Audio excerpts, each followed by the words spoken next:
Assalamualaikum warahmatullahi wabarakatuh. Kami dari kelompok 2 yang beranggotakan Rianca Jonata, M. Farid Hidayat, Andika Saputra, Apriza Nuradinda, Ferdian Drigo Rahmadana. Di sini kami akan mempresentasikan hasil diskusi kami mengenai akses control list. Akses control list adalah daftar kondisi yang digunakan untuk mengetes trafik jaringan yang mencoba melewati interface router. Daftar ini memberitahu router paket-paket mana yang akan diterima atau ditolak. Penerimaan dan penolakan berdasarkan kondisi tertentu untuk memfilter trafik jaringan. Akses control list menentukan jika paket itu dilewatkan atau diblok pada interface router.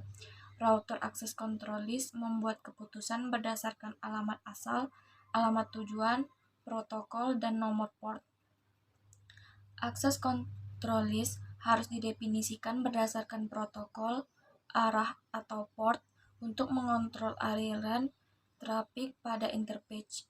Akses control list harus didefinisikan setiap protokol pada interface. Akses control list kontrol trafik pada satu arah dalam interface.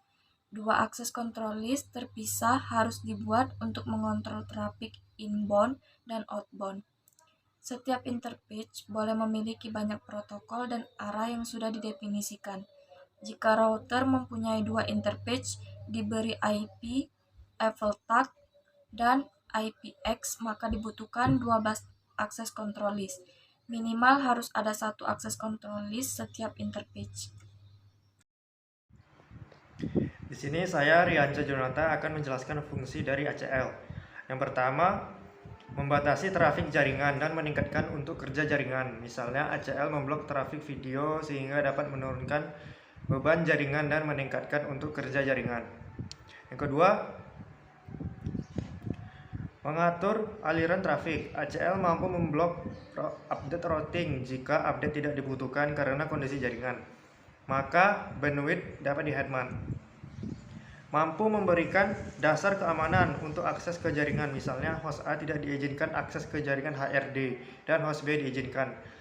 Setelah itu, memutuskan jenis trafik mana yang akan dilewatkan atau diblok melalui interface router. Misalnya, trafik email dilayani dan trafik telnet diblok. Lalu, mengontrol daerah-daerah di mana klien dapat mengakses jaringan.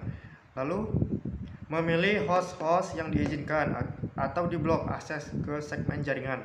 Misalnya ACL mengizinkan atau memblok FTP atau HTTP.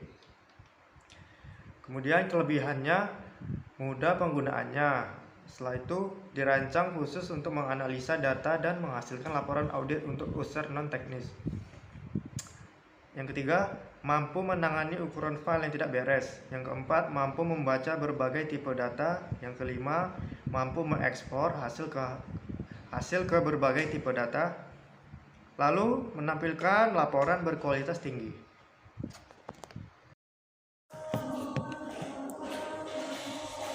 Kekurangan biaya yang dikeluarkan sangat besar sehingga banyak kantor akuntan yang menggunakan software ini. Hal inilah yang menjadi kendala bagi para auditor dalam menggunakan teknik audit berbentuk komputer atau TABK. Selain itu, apabila ingin TABK harus melakukan pengembangan yang kontinu kepada para staf yang akan menggunakan software tersebut, yang tentunya memerlukan biaya yang tidak sedikit. Selanjutnya ada beberapa menu yang akan sedikit kami jelaskan tentang ACL. Berikut langkah-langkahnya. Baik, di sini saya akan menjelaskan penjelasan dari teman saya sebelumnya cara kerja ACL. Pada saat frame masuk ke interface, router memeriksa apakah alamat layar 2 cocok atau apakah frame broadcast. Jika alamat frame diterima, maka informasi frame ditandai dan router memeriksa ACL pada interface inbound. Jika ada ACL, paket diperiksa lagi sesuai dengan daftar akses.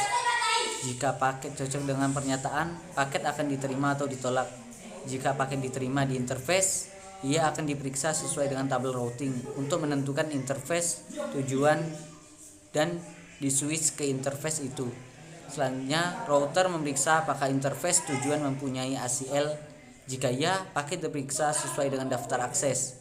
Jika paket cocok dengan daftar akses, ia akan diterima atau ditolak. Tapi jika tidak ada ACL, paket diterima dan paket dienkapsulasi di layer 2 dan di forward keluar interface device berikutnya. Kedua, membuat ACL.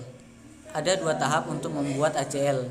Tahap pertama masuk ke mode global config, kemudian memberikan perintah access list dan diikuti dengan parameter tahap kedua. Tahap kedua adalah menentukan ACL ke interface yang ditentukan. Dalam TCP atau IP, ACL diberikan ke satu atau lebih interface dan dapat memfilter trafik yang masuk atau trafik yang keluar dengan menggunakan perintah IP access group.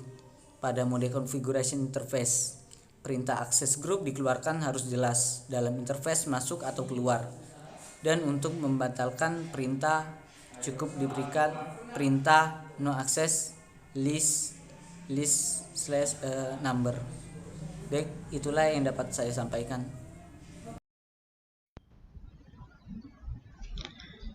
Baik, di sini saya akan melanjutkan penjelasan dari teman saya sebelumnya, yaitu aturan-aturan yang digunakan untuk membuat access list. Yang pertama itu harus memiliki satu access list per protokol per arah. Yang kedua, standar access list harus diaplikasikan ke tujuan terdekat. Yang ketiga itu extended access list harus diaplikasikan ke asal terdekat. Yang keempat, inbound dan outbound interface harus dilihat dari port arah masuk router. Yang kelima, pernyataan akses diproses secara sekuensial dari atas ke bawah sampai ada yang cocok. Jika tidak ada yang cocok, maka paket ditolak dan dibuang. Terdapat pernyataan denial ini pada akhir access list dan tidak kelihatan di konfigurasi. Yang ketujuh, access list yang dimasukkan harus difilter dengan urutan spesifik ke umum. Host tertentu harus ditolak dulu dan grup atau umum di kemudian. Yang kedelapan, kondisi cocok dijalankan dulu, diizinkan atau ditolak dijalankan jika ada pernyataan yang cocok. 9. Tidak pernah bekerja dengan access list yang dalam kondisi aktif. Ke-10, text editor harus digunakan untuk membuat komentar. Ke-11, baris baru selalu ditambahkan di akhir access list. Perintah no access list X akan menghapus semua daftar. Terakhir, access list berupa IP akan dikirim sebagai pesan ICMP, host unreachable ke pengirim dan akan dibuang.